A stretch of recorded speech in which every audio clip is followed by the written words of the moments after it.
Drummerly.com Unlimited Drama Series. How could a simple, playful dance at a party turn my entire life upside down? What happens when a bet with friends leads to legal papers delivered to my door, and my husband calmly takes everything I thought was mine? The bass thumped through the loft bar and lounge as I adjusted my black dress, feeling the fabric hug my curves perfectly. At 34, I still had it, and tonight I was determined to prove it. Maya leaned against the bar beside me, her eyes sparkling with mischief as she surveyed the crowded dance floor. "Come on, Zelma," she shouted over the music. "You've been married to Nate for 8 years. Don't you miss the thrill?" I sipped my Cosmopolitan, the alcohol warming my chest. "What are you talking about?" Priya and Tessa crowded closer, forming our familiar circle of gossip and encouragement. Priya's perfectly manicured finger pointed toward a tall, dark-haired man near the DJ booth. "That guy's been checking you out all night. Dylan something? He's a graphic designer." "So?" I laughed, but my heart skipped a beat. It had been months since anyone looked at me like that. "So," Tessa grinned wickedly, "we bet you won't go dance with him. Really dance. Show him what he's missing." Maya pulled out her phone. $50 says you're too chicken. Mrs. Suburban Mom won't risk it. The challenge hit exactly where it was supposed to. I'd been feeling invisible lately, like Nate barely noticed when I walked into a room. He'd come home from teaching, grade papers, and fall asleep watching Netflix. When was the last time he looked at me the way this stranger was looking at me right now? "You're on," I said, downing the rest of my drink. The walk across the dance floor felt like slow motion. Dylan's eyes never left mine as I approached, his smile growing wider with each step. He was younger than me, maybe 29, with the kind of confident swagger that comes from never being rejected. "I was hoping you'd come over," he said, his voice low and smooth. "Just a dance," I replied. But even as I said it, I knew I was lying to myself. The music shifted to something slower, more sensual. Dylan's hands found my waist, and I let him pull me closer than I'd been to any man except Nate in 8 years. The alcohol, the music, the attention, it all swirled together into something intoxicating. I could see my friends at the bar, Maya holding up her phone recording everything. Part of me knew I should stop, but Dylan's hands were warm on my back. And for the first time in months, I felt desired. "You're beautiful," he whispered in my ear, and I melted a little more. We swayed together, my body pressed against his lips dangerously close to my neck. I closed my eyes and pretended I was 25 again, single and free. The wedding ring on my finger felt heavy, but I ignored it. The song seemed to last forever and end too soon. When it finished, Dylan's hands lingered on my waist. "Can I get you a drink?" "I should get back to my friends," I said, but I didn't move away. "One drink," he persisted, his thumb tracing small circles on my hip. I was about to say yes when something made me look toward the entrance. There, standing in the shadows near the coat check, was a familiar figure. Tall, lean, wearing the blue button-down shirt I'd bought him for his birthday. Nate. Our eyes met across the crowded room, and the look on his face made my blood freeze. Not anger. That would have been easier to handle. Disappointment. Hurt. The kind of deep, quiet pain that settles in someone's chest and never really leaves. I stepped back from Dylan so quickly I nearly stumbled. "I have to go." "Wait, what's wrong?" Dylan called after me, but I was already pushing through the crowd. By the time I reached the entrance, Nate was gone. I woke up with a pounding headache and a stomach full of dread. The space beside me in bed was empty, sheets cold. Nate's side looked like it hadn't been slept in. Padding downstairs in my robe, I found him at the kitchen table with his laptop and a cup of coffee. He was grading papers, red pen moving methodically across student assignments. He didn't look up when I entered. "Morning," I said, trying to sound casual, as I poured myself coffee. "Morning." His voice was flat, emotionless. I'd heard him use that tone with difficult students, but never with me. "You were up early," I continued, sitting across from him. "Couldn't sleep." The silence stretched between us like a chasm. Our 7-year-old daughter, Clara, bounded into the kitchen, still in her pajamas, breaking the tension. "Mommy, Daddy made pancakes." I looked at the counter and saw a plate of Mickey Mouse pancakes, Clara's favorite. Nate always made them when something was wrong, his way of keeping normalcy for our daughter while his world crumbled around him. That's wonderful, sweetheart, I said, helping Clara into her chair. Nate continued grating, his pen scratching harshly across the papers. I wanted to say something to explain, but what could I say? That it was just a dance? That it meant nothing? The words felt hollow before I even spoke them. My phone buzzed with a text from Maya. Girl, you were on fire last night. That guy was all over you. I quickly deleted it, glancing at Nate to see if he'd noticed. His jaw was tight, but he kept his eyes on his work. After Clara finished eating and went upstairs to get dressed, I finally found my voice. Nate, about last night. Don't. He closed his laptop with a snap. Just don't. It was just dancing. The girls dared me, and I... You what? He looked at me then, really looked at me, and I saw something in his eyes I'd never seen before. You decided to grind on some stranger because your friends dared you? What are we, teenagers? It wasn't like that. I saw exactly what it was like, Zelma. He stood up, gathering his papers. I came to surprise you. Thought maybe we could have a drink together, talk like we used to. Instead, I got to watch my wife practically making out with another man on a dance floor. We didn't kiss. Right. Because that's the line that matters. He walked toward the stairs, then stopped. I'm taking Clara to my mother's after school. We'll be back Sunday. Nate, wait! But he was already gone, leaving me alone with my coffee and the weight of what I'd done. An hour later, my phone rang. Mom. Honey, how was the party? It was fine, Mom. You sound upset. What's wrong? I found myself spilling everything. The bet, the dance, Nate's reaction. Mom listened without judgment, making sympathetic noises at all the right moments. Oh, sweetheart, she said when I finished. Men can be so dramatic. It was just dancing. Nate's being ridiculous. You think so? Of course, you're a beautiful woman. There's nothing wrong with feeling attractive. Nate should be proud that other men find you desirable. It means he married well. Her words were like a balm to my guilt. Maybe I was overreacting. Maybe Nate was the one with the problem. But when I went upstairs to get dressed, I found his wedding ring on the bathroom counter, next to his toothbrush. My hands shook as I picked it up, the gold band still warm from his finger. Monday morning at the customer service call center felt different. Conversations stopped when I walked by, and I caught coworkers whispering in corners. By lunch, I knew why. Zelma, can I see you in my office? My supervisor, Janet, looked uncomfortable as she gestured toward her glass-walled cubicle. I followed her, my stomach churning. Janet closed the door and sat behind her desk, hands folded. I'm going to be direct, she said. There's a video circulating on social media. You're in it. My blood turned to ice. What kind of video? You dancing with a man who isn't your husband. Very intimately. Janet's cheeks reddened. Look, what you do in your personal time is your business. But when it affects workplace morale and productivity, how is it affecting productivity? People are talking, Zelma. Some of our clients follow employees on social media. We have to maintain a certain image. I wanted to argue, to defend myself, but the words wouldn't come. Instead, I nodded and mumbled an apology. Back at my desk, I immediately checked Facebook, Instagram, Twitter.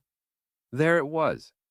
A 30-second clip of me and Dylan, bodies pressed together, his hands on my lower back, my head thrown back in laughter. Maya had tagged me with the caption, "When your married friend still knows how to have fun." The comments were brutal. Isn't she married? Poor husband. Trashy behavior. Someone should tell her husband. I called Maya immediately. Take it down, I hissed into the phone. What? Why? You look amazing. Take it down now, Maya. This is affecting my job. God, you're being dramatic. It's just dancing. But she deleted the post, though I knew screenshots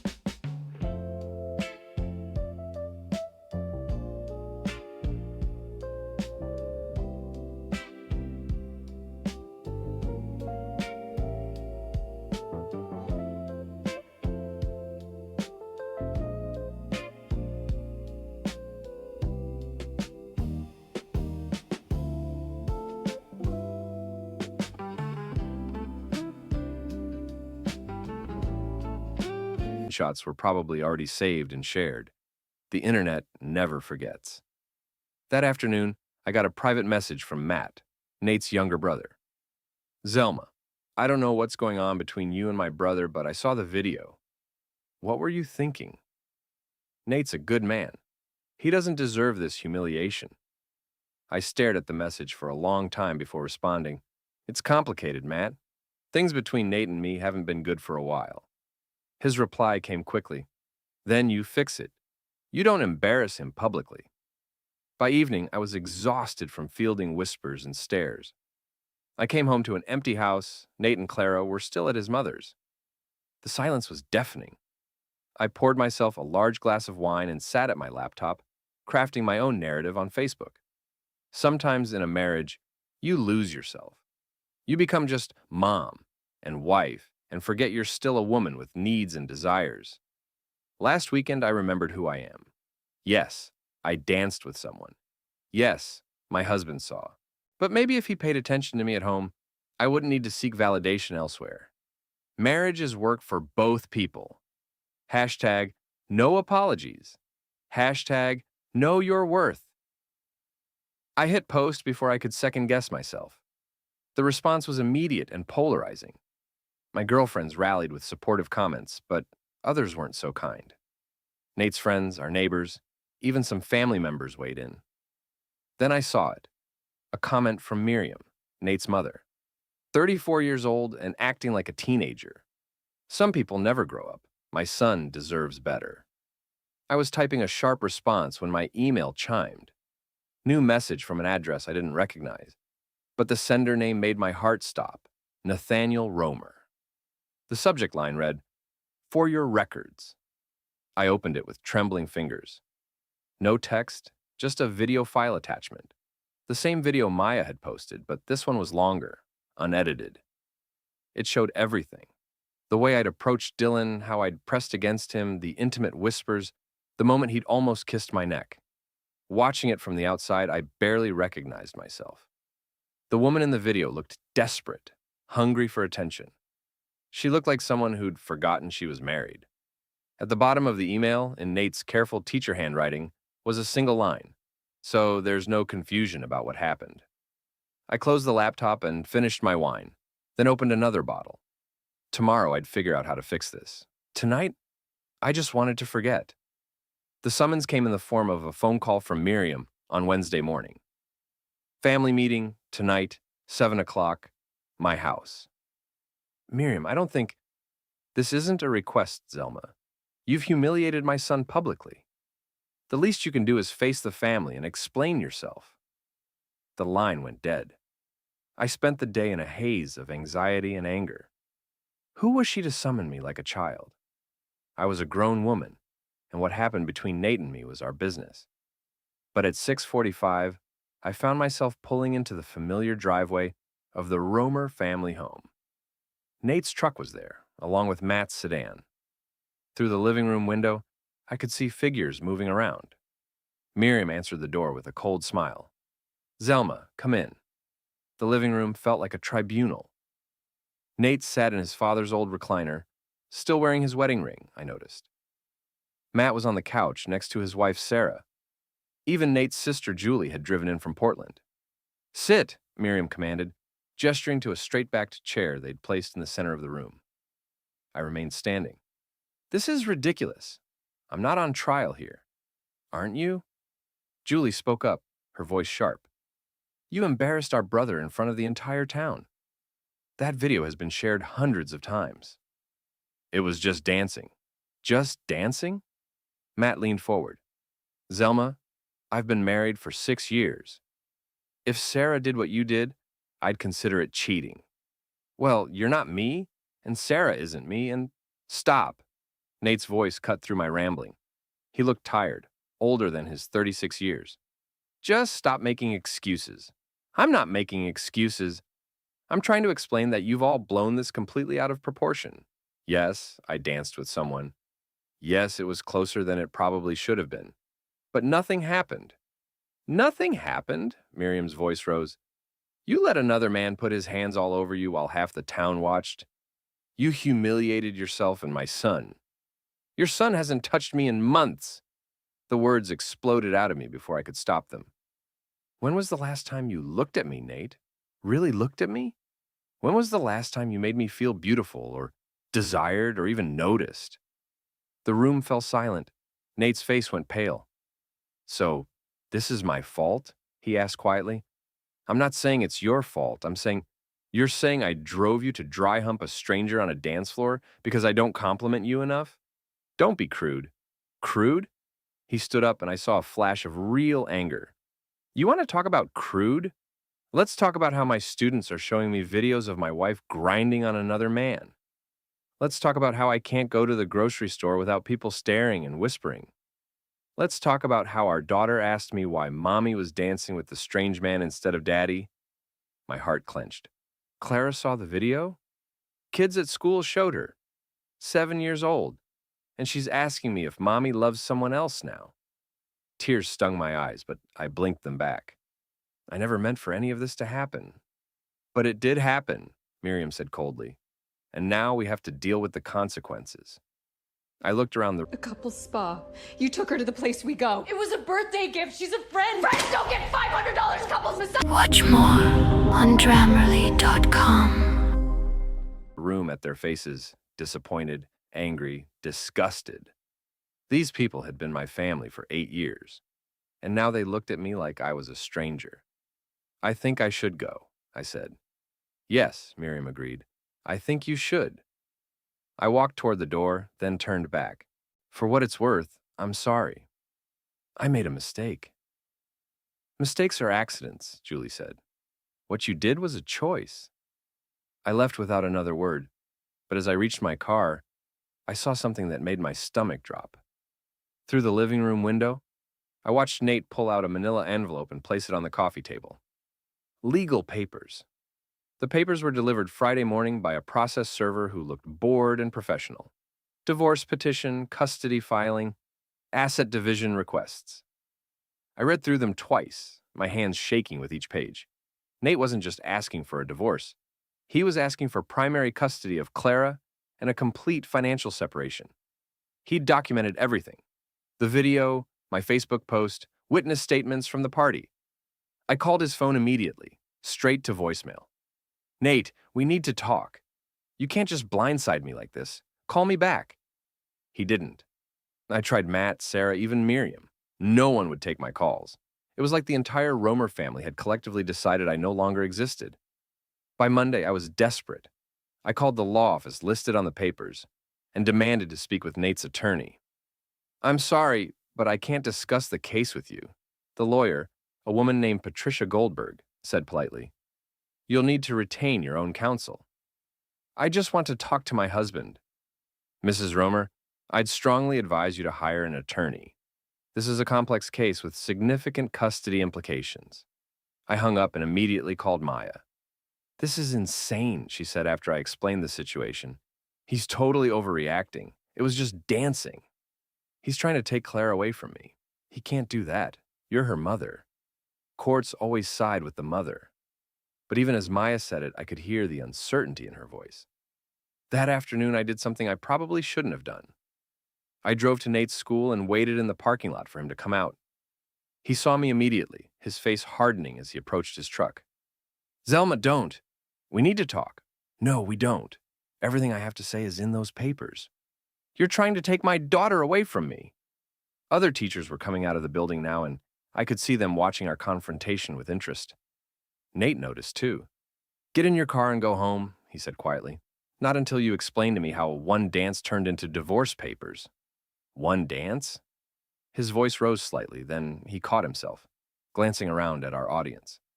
This isn't the place. Then where? You won't return my calls, your family won't talk to me. Because there's nothing to talk about. You made your choice that night. Now I'm making mine. He got in his truck and drove away, leaving me standing in the parking lot with a dozen teachers staring at me with a mixture of pity and judgment. That evening, my phone buzzed with a text from an unknown number.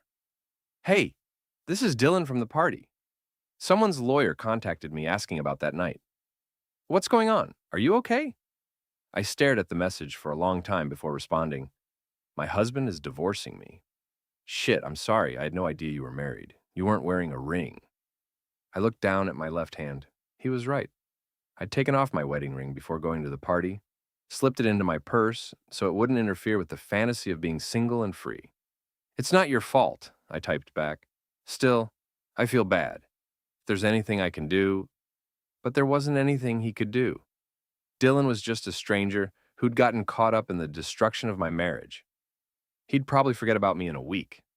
The next morning, I finally bit the bullet and hired my own lawyer, a sharp-eyed woman named Rebecca Chen, who specialized in divorce and custody cases. I'm going to be honest with you, she said after reviewing Nate's filing. This doesn't look good. The video evidence combined with your social media posts paints a picture of someone who's unstable and unfaithful. I never cheated. Emotional infidelity is still infidelity in the eyes of the court. And your Facebook post where you essentially blamed your husband for your behavior? That's going to hurt you. I felt the walls closing in around me. What are my options? Rebecca leaned back in her chair. We can fight it, but honestly, your best bet might be to negotiate. Accept joint custody, work out a fair financial arrangement, and try to salvage what's left of your reputation. I want my daughter, and you'll still see her. But primary custody? She shook her head. Given the evidence and your husband's clean record, it's unlikely. I left the law office feeling like I was drowning. Everything I'd built over 8 years of marriage was crumbling because of one stupid night, one moment of weakness.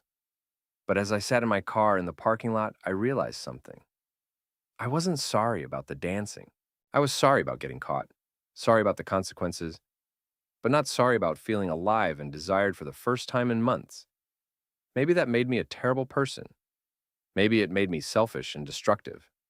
Or maybe it just made me human. The mediation session took place on a gray Thursday morning in November, 3 months after that night at the loft. I sat across from Nate in a sterile conference room, our lawyers flanking us like opposing armies. He looked good, healthier than I'd seen him in years. He'd lost weight, started working out again, and there was a calmness about him that I envied. Meanwhile, I felt like I was barely holding myself together. Let's start with the custody arrangement, Patricia Goldberg said, sliding documents across the table. I read through the proposal with growing horror. Nate would have primary physical custody of Clara. I would get her every other weekend and one evening per week, plus alternating holidays. This is ridiculous, I said. She's my daughter, too. Mrs. Viralai, the mediator, a patient woman named Dr. Foster, interjected. Your husband has documented concerns about stability and decision-making that led to this arrangement. Concerns about stability? Because I danced with someone?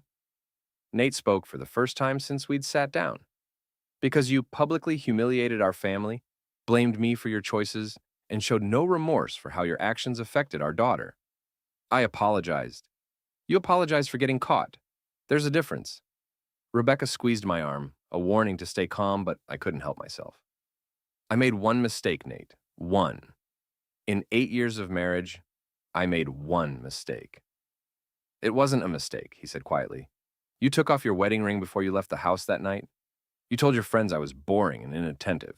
You actively sought out another man's attention and then blamed me when there were consequences. Patricia pulled out a folder. We have text messages between Mrs. Viralai and her friends discussing the plan to shake things up that night. We have statements from party guests who heard her tell the other man that she was practically single. We have her social media posts attacking Mr. Romer's character. Each piece of evidence felt like a physical blow. I remembered saying those things, but they'd seemed harmless at the time, just venting to friends. Furthermore, Patricia continued, we have documentation of Mrs. Viralai's behavior since the incident. Showing up at Mr. Romer's workplace to confront him publicly, attempting to contact him through family members after he'd requested no contact, refusing to acknowledge the impact of her actions on their daughter. I want to see Clara, I said desperately. And you will, Dr. Foster assured me. Mr. Romer isn't trying to cut you out of your daughter's life. But the primary residence needs to be stable. And right now what? I'm unstable because I went dancing? Nate leaned forward. You're unstable because you're sitting here making the same excuses you've been making for 3 months. You're unstable because you still don't understand what you did wrong. I understand that I hurt you. Do you? His brown eyes, once so warm when they looked at me, were cold and analytical. Because your Facebook posts suggest otherwise. Your conversations with your friends suggest otherwise. Even now, you're calling it going dancing, like it was some innocent night out. I felt tears building, but I blinked them back. Crying wouldn't help my case. What do you want from me, Nate? Nothing, he said simply. I don't want anything from you anymore. I want to co-parent our daughter effectively. I want to divide our assets fairly. And I want to move on with my life. The finality in his voice hit me like a physical blow. This wasn't anger anymore. It wasn't hurt. It was complete indifference. We spent the next 2 hours going through financial arrangements. The house would be sold, proceeds split evenly, retirement accounts divided, child support calculated based on our respective incomes. It was all very civilized and businesslike, which somehow made it worse than if we'd been screaming at each other. There's one more thing, Patricia said as we wrapped up. Mr. Romer would like Mrs. Virali to agree to a social media clause regarding their daughter. What kind of clause? No posting photos or information about Clara without written consent. No discussing the divorce or custody arrangement publicly. Essentially a gag order to protect the child's privacy. I looked at Nate. You really think I'd exploit our daughter for social media sympathy? I think you've shown poor judgment about what's appropriate to share publicly, he said. I signed the agreement because I had no choice. Everything else had been taken away from me. I couldn't risk losing even limited access to Clara. As we left the building, I caught up with Nate in the parking lot. I know you hate me, I said, but I loved you. I still love you. He stopped walking and turned to face me. For a moment, I saw a flicker of the man I'd married, the one who used to bring me coffee in bed and laugh at my terrible jokes. I don't hate you, Zelma, he said softly. I pity you. You had everything, a family, a home, people who loved you, and you threw it all away for 30 seconds of attention from a stranger. It wasn't about him. I know it wasn't. It was about you. It was always about you. He walked toward his truck, then paused. I hope someday you figure out what you're really looking for, but you're not going to find it by tearing down everyone who tries to love you. He drove away, and I stood alone in the parking lot, watching my marriage disappear around the corner. 6 weeks later, the divorce was final.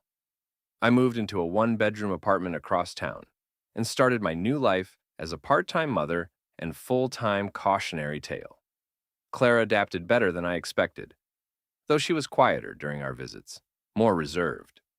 She'd draw pictures of her and Daddy's new house, their weekend trips to the zoo, their cooking adventures. I was a footnote in her new life, a every other weekend obligation. Maya, Priya, and Tessa slowly drifted away as the reality of my situation set in. It's easy to encourage someone's rebellion when you don't have to live with the consequences. Harder to maintain friendships when every conversation becomes about lawyers and custody schedules. My parents tried to be supportive, but even Mom's unwavering defense of my actions started to waver as the months passed. Maybe, she said carefully during one of our phone calls, you could have handled things differently. It was the closest she'd ever come to criticism, and it stung more than all of Miriam's harsh words combined. I threw myself into work, taking on extra shifts and overtime hours. It was easier than going home to an empty apartment and thinking about what I'd lost. One evening, almost a year after that night at the loft, I was walking through the grocery store when I saw them. Nate and Clara shopping together, laughing about something as they compared cereal boxes. Clara had grown taller, her hair longer. She looked happy and healthy and completely content with her life. I ducked behind the dairy case and watched them for a few minutes. This family that used to be mine.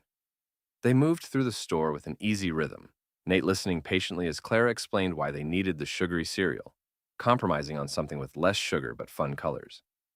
As they headed toward checkout, I saw something that made my breath catch. A woman approached them, young, pretty, with kind eyes and a warm smile. She said something to Clara that made my daughter laugh, then touched Nate's arm in a gesture that was casual but intimate. Clara hugged the woman like she'd done it many times before. I stood frozen behind the milk display, watching my replacement integrate seamlessly into the life I'd destroyed. She was everything I wasn't. Patient where I was demanding, supportive where I was critical, content where I was restless. They left together, the three of them, looking like the perfect little family. And maybe they were.